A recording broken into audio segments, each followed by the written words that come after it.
I appreciate things more. I appreciate love more. I appreciate nature more. I am more tolerant. I can see when I start to go off the rails. I can see when I start to get agitated more, which bettered my relationship with my children, which is I'm so thankful for.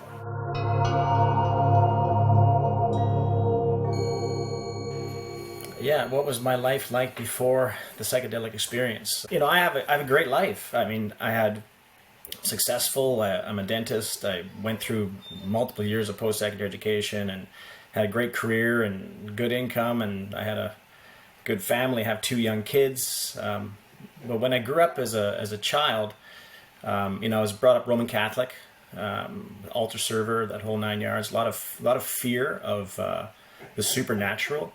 I was a God-fearing young boy, and I believed fully in hell.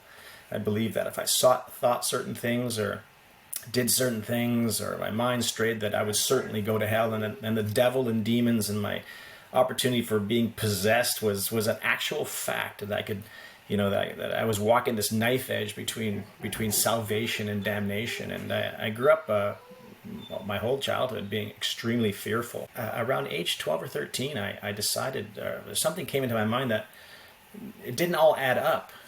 This whole religious commentary and what I was taught as a young child didn't make sense anymore, and I actually lost my faith as an adolescent. And it was a difficult time. It was hard, but I felt empowered. And ever since then, I've been, non-theological. I'm not. I wouldn't call I don't like the term atheist because it's a label. I just don't believe in organized religion anymore. I started listening to different podcasts and stuff, and I knew this podcaster Sam Harris, or the author Sam Harris, and I was initially drawn to him because of his atheist standpoints, and I'd read most of his books. But then he started putting out books on other topics like lying and stuff, and it kind of resonated with me. And then Sam started talking about his psychedelic experiences, and his first experience with MDMA, and then with I don't know if he's actually done mushrooms. I'm not really sure, but he was talking about psychedelic experiences, and I said, maybe there's something to learn here. Maybe there's something I can gain from this, and maybe I can solve some of these neuroses and these problems in my head, so I can be a happier person, or to feel more comfortable in my life, and to not repeat the problems that I've done in the past, because I don't want to hurt people. I don't want to hurt people as I move forward. I started researching psychedelics, and again, as we discussed, I was looking at every YouTube channel. I listened to Terence McKenna ad nauseum, Dennis McKenna. So many things, trying to analyze, is this for me? Is this something that I can do? But of course, throughout my life, I've had all this latent anxiety from this guilt and this shame that I've accumulated throughout my life. And I thought, well, is this, what if I fry my brain? What if I take psychedelics and I'm screwed? And now I'm just that same asshole again, and I'm just as irresponsible as I've ever been. And I didn't believe that, but there was a part of me that says, you're going to take these drugs, you're going to alter yourself, and you're not going to be able to participate in your life, and you're going to let down your kids again, right? So this is the divorce carrying through. But the research that I was doing, and the what I was listening to was telling me something different, and that there's healing there, and that there's insight there, and I really wanted that to be true. But I had this devil in the shoulder saying, oh yeah, you go do that, yeah, you'll never come back. But I decided that I had to do it. So, I decided that I would do the 5-gram experience, because, it was primarily what Terence McKenna was saying in every one of his videos. Now, hold your nose and jump. And for God's sakes, buy a scale, right? He would just harp on that.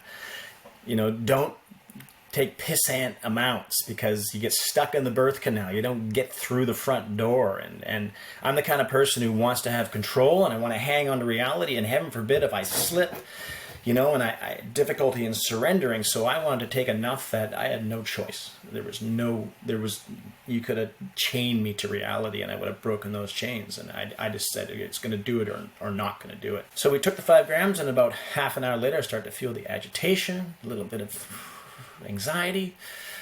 So I said, I'm going to go downstairs. And I did it dark room, I I didn't go out in nature. I just said, I'm gonna go inside. I'm gonna go internal here.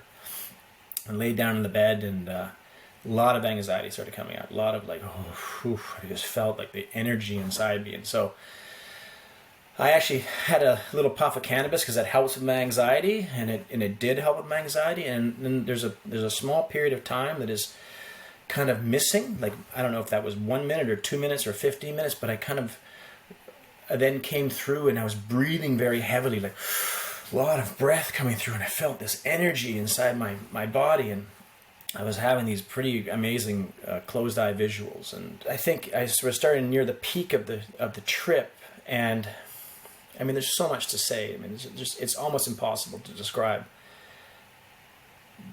But I could speak. I could speak as I talk now. I knew I was here. I knew I was in my bed. I knew I was still Tom.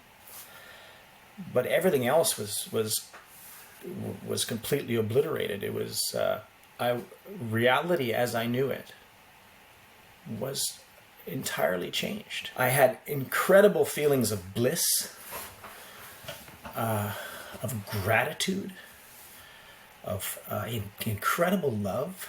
And my partner was sitting on the bed beside me, and I just held her hand.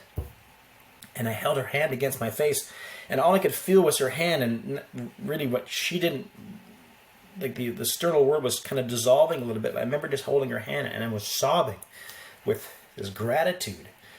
And I just felt the tears on my face and on her hand, and I was so absolutely filled with joy and love and just thankfulness. And you can't put it brings tears to my eyes right now just thinking about it, right? It's just incredible. Never felt love like that before, or so happy to be in that moment.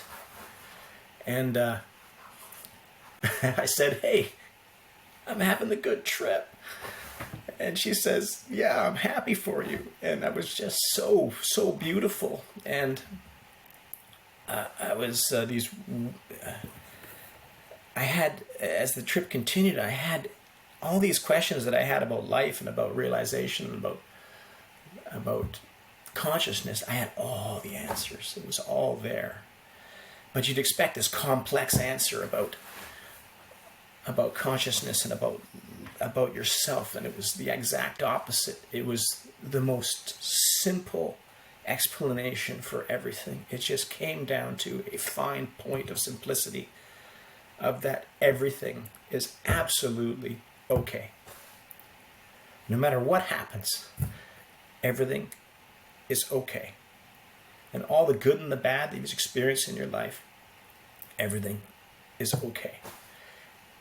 As time went on, all the goodness, all the bliss and euphoria evaporated. I was consumed by grief, by intense discomfort, nausea, aloneness, and pain. And I fell from this heightened connectedness, this experience of being, with God. When I talked about the heightened experience about looking, seeing revelation after revelation after revelation in the come up. Now I was shown, oh, you think that's hard? Well, how about this? Oh, it's even worse. Well, oh, you think that's bad? How about you fall down 4 more layers? Oh, and there was no end to the pit of despair. And then it slowly waned off. And then the next day I got up and I felt like I'd just been run over by a truck, just flattened. I felt horribly nauseous, just like incredible flu-like symptoms. Just felt really bad, like a really, really bad hangover. And so I continued the day, and I went to bed that night. And the next day I got up in the morning, and it had changed again, and I was bright. I had energy. I felt grounded. I felt solid. I didn't feel sick at all. And what started to percolate back in was these wonderful experiences that I'd had and these realizations that I'd had. So that's kind of the trip in a nutshell. I discussed it a lot. I talked about it as much as I could. And I tried to be I tried to determine, like, what does it mean? It's difficult because your brain trying to figure out what it means, you're still operating in this like normal mode, and sometimes it doesn't really understand what you went through. But I appreciate things more. I appreciate love more. I appreciate nature more. I am more tolerant. I can see when I start to go off the rails, and can see when I start to get agitated more, and I know that it is just my ego, my personality coming through. Integration also happens with my kids, because I discuss it with my kids and I'm fully open. I mean, I've told this exact story to my children, at again 19 and 21, and that helps me, because it helps me talk about why I did psychedelics in the first place and the neuroses that brought me to it, which really, it's all about loving them and caring for them. And so it allowed me to open that door, bettered my relationship with my children, which is, I'm so thankful for. I'm very thankful for. Yeah.